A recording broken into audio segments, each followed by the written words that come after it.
Pro റെസ്ലിംഗിൽ wrestlers സ്ഥിരമായി use ചെയ്യുന്നൊരു കാര്യം ഇപ്പോൾ വിൻസ് മിക്മാൻ ബാൻ ചെയ്തു വെച്ചിട്ടുണ്ട്. അപ്പോൾ ആ കാര്യം എന്താണെന്നും അതുകൂടാതെ ആ ഒരു കാര്യം വിൻസ് മിക്മാൻ പറഞ്ഞത് കേൾക്കാതെ മറ്റേതെങ്കിലും റെസ്ലേഴ്സ് യൂസ് ചെയ്ത വലിയ രീതിയിലുള്ള ഫൈനും കാര്യങ്ങളെല്ലാം വിൻസ് മിക്മാൻ കൊടുക്കുമെന്നാണ് അറിയാൻ കഴിയുന്നത്. അപ്പോൾ ഈ ഒരു ന്യൂസ് വന്നത് മൺഡേ നൈറ്റ് റോ എപ്പിസോഡ് നടക്കണേക്കാളും ഒരു ദിവസം മുൻപാണ്. പക്ഷെ ഞാൻ അപ്ഡേറ്റ് ചെയ്തില്ല. റോ കണ്ടതിന് ശേഷം ഈ ഒരു കാര്യം അപ്ഡേറ്റ് ചെയ്യാമെന്നാണ് വിചാരിച്ചത്.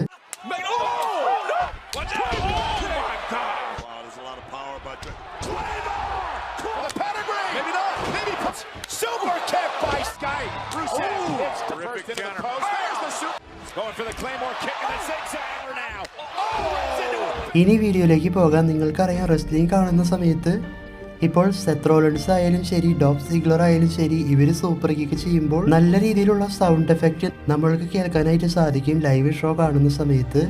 അതുപോലെ തന്നെ ഡ്രൂ മെക്കൻഡയറിന്റെ ക്ലൈമോർ കിക്കിനും ഈ ഒരു സൗണ്ട് ചില സമയങ്ങളിൽ വരാറുണ്ട്. അപ്പോൾ ഇതിന്റെ പിന്നിലെ രഹസ്യം ഒരുപാട് നാളുകൾക്ക് മുൻപ് ഞാൻ വീഡിയോ ചെയ്ത് പറഞ്ഞിട്ടുണ്ടായിരുന്നു. എങ്കിലും പറയാം, ആ ഒരു സൂപ്പർ കിക്ക് അല്ലെങ്കിൽ ക്ലൈമോർ കിക്ക് ഇതെല്ലാം ചെയ്യുന്ന സമയത്ത് റെസ്ലേഴ്സ് കാലിന്റെ തുടയിൽ തന്നെ അവരുടെ കൈകൊണ്ട് സ്ലാപ്പ് ചെയ്യുന്ന കാരണമാണ് ഇങ്ങനെ സൗണ്ട് എഫക്റ്റ് എല്ലാം ലൈവ് ഷോ മുന്നോട്ട് പോകുമ്പോൾ നല്ല രസത്തിൽ നമ്മൾക്ക് കേൾക്കാൻ സാധിക്കുന്നത്. ഒരുപാട് പേര് പറയുന്നത് ഇത് കമ്പ്യൂട്ടർ എല്ലാം വെച്ച് എഡിറ്റ് ചെയ്ത സൗണ്ടാണ് എന്നൊക്കെ. എന്നാൽ സത്യത്തിൽ സെത്ത് റോളിൻസ്, ഡോബ് സിഗ്ലർ ഇവരുടെ സൂപ്പർ കിക്ക് കണ്ടാൽ തന്നെ നിങ്ങൾക്ക് മനസ്സിലാകും അവർ സ്ലാപ്പ് ചെയ്യുന്നതായിട്ട് ശരിക്കും കാണാൻ സാധിക്കും. അപ്പോൾ ഈ ഒരു കാര്യമാണ് വിൻസ് മിക്മാൻ ഇപ്പോൾ ബാൻ ചെയ്ത് വെച്ചിട്ടുള്ളത് എന്നാണ് പറയുന്നത്.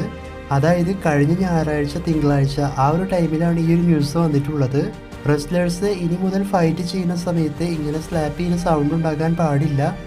സാധാരണ എങ്ങനെയാണ് ഫൈറ്റ് നടക്കുക അതുപോലെ തന്നെ ഫൈറ്റ് ചെയ്യണമെന്നാണ് വിൻസ് മിക്മാൻ പറഞ്ഞത്. മറ്റാരെങ്കിലും അങ്ങനെ ചെയ്താൽ അവർക്ക് വലിയ ഫൈനും കൊടുക്കുമെന്ന് പറഞ്ഞു. എന്നാൽ പിന്നീട് നടന്ന മൺഡേ നൈറ്റ് റോ എപ്പിസോഡിൽ ഡ്രൂ മെക്കൻഡയർ ക്ലൈമോർ കിക്ക് ചെയ്ത സമയത്ത്, അതായത് ഷെയ്മസിനെ ക്ലൈമോർ കിക്ക് ചെയ്ത ആ ഒരു സമയത്ത് ഡ്രൂ മെക്കൻഡയർ സ്ലാപ്പ് ചെയ്യുന്നതായിട്ടും ക്ലൈമോർ കിക്കിന് നല്ല സൗണ്ട് എഫക്റ്റ് റോ ലൈവ് കണ്ട സമയത്ത് നമ്മൾ മനസ്സിലാക്കിയതാണ്. അപ്പോൾ ഡ്രൂ മെക്കൻഡയറിന് യാതൊരു വിധത്തിലുള്ള ഫൈനോ കാര്യങ്ങളോ അടയ്ക്കേണ്ടതായിട്ട് അല്ലെങ്കിൽ കൊടുത്തതായിട്ട് ഇതുവരേക്കും അപ്ഡേറ്റ് ഒന്നും വന്നിട്ടില്ല. അപ്പോൾ വിൻസ് മിക്മാൻ ഇങ്ങനെ ബാൻ ചെയ്തു എന്നൊക്കെ പറഞ്ഞ് ഒരുപാട് ന്യൂസ് വന്നിരുന്നു. ഡ്രൂ മെക്കൻഡയർ മാത്രമല്ല, റോ എപ്പിസോഡിൽ മിക്ക റെസ്ലേഴ്സും മാച്ച് ചെയ്തപ്പോഴും ഇതുപോലെ തന്നെയാണ് മാച്ച് മുന്നോട്ട് പോയപ്പോൾ സൗണ്ട് എല്ലാം ഉണ്ടാക്കിയിട്ടുള്ളത്. അപ്പോൾ ഇവരങ്ങനെ സ്ലാപ്പ് ചെയ്യുന്ന കാരണമാണ് ആ ഒരു മാച്ചിന് പ്രത്യേക എഫക്റ്റ് അല്ലെങ്കിൽ നമ്മൾക്ക് കാണുന്ന സമയത്ത് വളരെയധികം ഒറിജിനാലിറ്റി തോന്നുന്നത്. അപ്പോൾ ഇത് വിൻസ് മിക്മാൻ ബാൻ ചെയ്തു എന്നാണ് പറയുന്നത്. പക്ഷെ ഇതേവരേക്കും അത് ബാൻ ചെയ്തതായിട്ട് കാണിക്കുന്നില്ല. ഇനി നാളെ നടക്കാൻ പോകുന്ന സ്മാക്ക് ഡൗൺ എപ്പിസോഡിൽ ഈ ഒരു സ്ലാപ്പിംഗ് അല്ലെങ്കിൽ ഇങ്ങനെ സൗണ്ട് എഫക്റ്റ് ചെയ്യുന്നത് ഉണ്ടോ എന്ന് നോക്കാം. ഉണ്ടെങ്കിൽ ഞാൻ റിവ്യൂവിൽ തന്നെ പറയാം. അപ്പോൾ നിങ്ങളുടെ അഭിപ്രായം കമന്റ് ചെയ്യുക. ഈ ഒരു കാര്യം ബാൻ ചെയ്യുന്നതാണോ നല്ലത് അതോ സാധാരണ പോലെ മുന്നോട്ട് പോകുന്നതാണോ നല്ലത് എന്ന് നിങ്ങൾ കമന്റ് ചെയ്യുക.